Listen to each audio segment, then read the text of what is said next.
주 안에 복된 새내를 배웠습니다. 오늘 수요일 새벽 하나님 말씀은 사무엘상 15장 11절 말씀을 중심으로 성도는 하나님의 부르심에 적극적인 자세로 응답해야 됩니다라는 제목으로 말씀을 함께 나누고자 합니다. 11절에서 우리는 대단히 충격적인 말씀을 접할 수밖에 없습니다. 그것은 하나님께서 사울을 세워서 왕으로 삼으신 것을 후회하신다는 표현이 바로 그것입니다.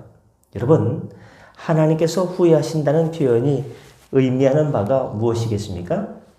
이는 하나님께서 사울을 잘못 선택했다고 자책하시거나 그것을 나의 실수다라고 과오로 인정하는 그런 말씀이 아닙니다. 오히려 이 말은 사울에 대한 하나님의 지극한 아픔, 섭섭함을 표현해주고 있습니다. 더 나아가 앞으로는 사울에게 깨우침을 주기 위해 다시는 그 어떤 노력도 기울이지 않겠다는 표현이 되겠습니다. 사실은 대단히 무서운 말씀을 하신 것입니다. 그러면 여러분, 하나님께서 사울에게 왜 이렇게 하시는 것입니까? 하나님의 마음이 변덕스럽기 때문입니까? 그렇지 않습니다. 한마디로 이것은 사울이 하나님께서 불러주신 부르심에 선하게 응답하지 않았기 때문에 하나님께서 사울을 왕으로 세우신 것을 후회하신다는 것이 되겠습니다. 여러분 13장을 보십시오. 그가 얼마나 커다란 실수를 저질렀습니까? 그때 하나님께서는 하나님의 제사를 모독한 사울을 버리겠다라고 13장 14절에서 극단적으로 말씀하셨습니다. 말하자면 당장 버리시겠다는 것보다는 그가 얼마나 큰 잘못을 저질렀는가를 일깨우시기 위해서 정신을 바짝 차리도록 이렇게 그런 표현을 사용하신 것입니다. 그러므로 사실은 이러한 표현에서도 하나님께서 사울을 얼마나 사랑하셨는가를 알 수 있습니다. 그리고 본문에서 보듯이 그렇게 사랑이 많으신 하나님께서는 내가 너를 버렸다 하면요, 바로 버려야 될 거 아니에요. 나가 이놈아. 너하고 난 끝이야. 그러면 사울을 바로 버렸어야 될 거 아니에요. 그런데 어떻게 됩니까? 하나님께서 사랑이 많으신 하나님께서는 23년 후에 사울에게 다시금 기회를 주셨어요. 하나님의 제사를 모독했고 내가 잘못했기 때문에 내가 너를 버렸노라. 사무엘상 13장 14절에 내가 너를 버렸노라 했는데요. 23년 만에 다시 찾아오셨어요. 다시 찾아오셔서 그에게 기회를 주셨어요. 말하자면 하나님께서는 그가 그 기간 동안 정말 철저하게 자신의 죄에 대해서, 잘못에 대해서 회개했는지, 그때 그 잘못을 뉘우치고 있는지를 보기를 원하셨던 것입니다. 버렸다고 말했지만 버리지 않으셨어요. 다시금 기회를 주신 분이 우리 주님이십니다. 그러므로 사울은 당연히 어떻게 해야 됐겠습니까? 다른 때는 몰라도 이때만큼은 하나님의 뜻에 철저히 순종함으로 그 은혜에 응답해야 됐습니다. 하나님께서 우리에게 은혜를 내려주시는 겁니다. 우리는 그 은혜를 받을 때 어떻게 됩니까? 은혜에 대해서 표현해야 돼요. 그 은혜에 대해서 응답해야 됩니다. 감사로, 찬양으로, 여호와를 높여드림으로 하나님께서 우리에게 주신 그 은혜에 대해서 우리는 찬양을 올려드리는 거예요. 여호와 하나님의 이름을 높여드리는 거예요. 하나님께 영광을 돌려야 되는 겁니다. 즉 은혜는 내려오는 것이고 영광은 올리는 것이에요. 이게 오고 가고 그래야지 참 성도인데 받기만 하고 응답이 없으면요 어떻습니까? 안 되는 거죠. 그러므로 사울은 당연히 어떻게 해야 되겠습니까? 다른 때는 몰라도 이때만큼은 하나님의 뜻에 철저히 순종함으로 그 은혜에 나를 버렸지만 사무엘 선지자가 하나님께서 나를 버렸다고 날 이제 왕으로 세우신 걸 후회하고 버렸다고 했는데 이제 23년 만에 다시금 기회를 주시고 찾아오셨네. 버렸다고 했지만 날 기다려주신 것이구나.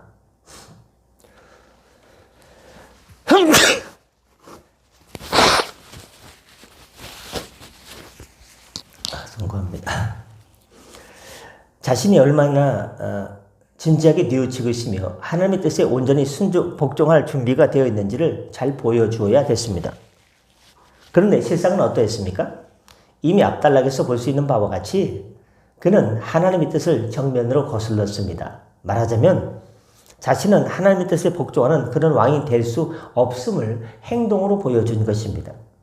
바로 이와 같은 사실을 배경으로 하고 이러한 의미를 담고 있는 불순종이기 때문에 하나님께서도 더 이상 그를 깨우치기 위해서 어떤 노력도 하지 않겠다는 의미에서 후에 내가 너를 이스라엘의 초대 왕으로 세운 것을 후회하노니, 이 말은요, 아까 말씀드린 자책하는 그런 표현이 아니고 앞으로 너를 깨우치기 위해서 어떤 노력도 하지 않겠다는 것이 후회를 하셨다는 그 말씀인 것입니다.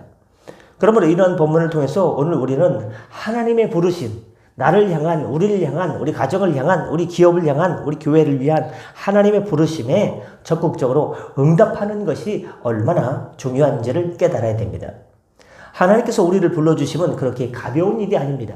그냥 하나님께서 아무개야 그냥 쉽게 불러주시는 것이 아니에요. 하나님의 주권과 섭리 가운데 우리를 불러주시는 아주 귀중하고 진중한 일입니다. 우리로 하여금 그 부르심에 기쁘게 응답하고 적극적으로 직분과 은사와 여건에 맞게 활동하기를 원하셔서 우리를 불러주신 것입니다. 사명자로 우리를 불러주셨기 때문에 불러주신 것입니다. 그냥 부른 게 아니에요. 그것은 장중한 것이요, 진지한 것이요, 엄숙한 것입니다. 근데 간혹 성도들 가운데 일부는 사울과 같이 직분만 차지하고 있을 뿐 하나님께서 부르신 엄숙한 뜻에는 일체 아무런 관심이 없는 분들이 좀 있습니다. 자리 보존만 하고 있는 겁니다. 그것으로 충분하다고 생각하고 있는 것입니다. 물론 그렇게 해도 당장 특별한 문제가 발생하느냐? 그렇지 않습니다. 보십시오. 사울의 경우도 내가 너를 이스라엘의 초대 왕으로 세운 것을 후회하노라 말씀하신 후에도 바로 데려가지 않으셨어요. 한동안 자리를 또 보존케 해주셨습니다. 하지만 그 끝이 무엇입니까?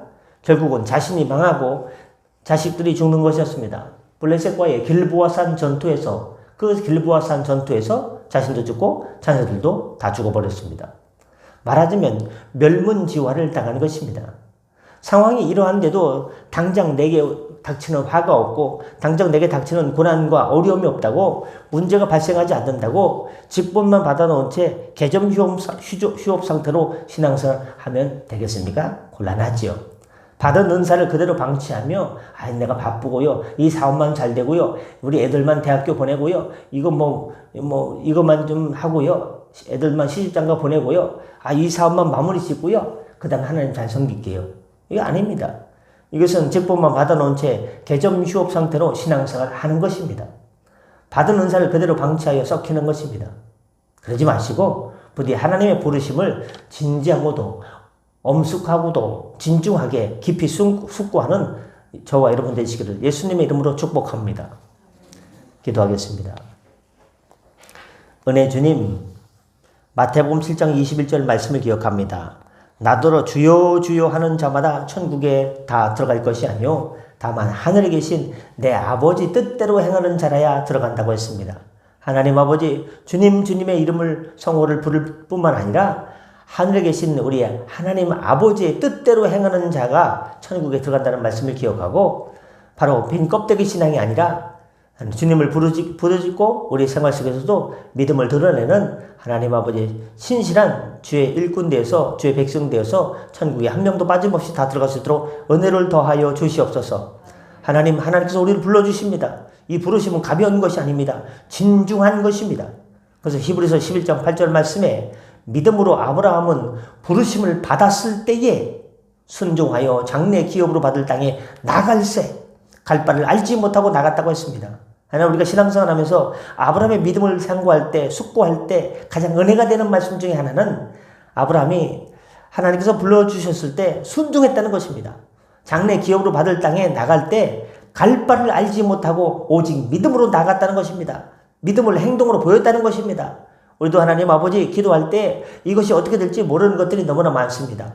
그러나 아브라함의 믿음을 기억해서 우리도 갈 바를 알지 못하고 오직 믿음으로, 오직 주님만 바라보며, 오직 저 천국을 바라보며 믿음으로 하나님의 부르심에 응답하는 행동의 신앙 될 수 있도록 인도하여 주시옵소서.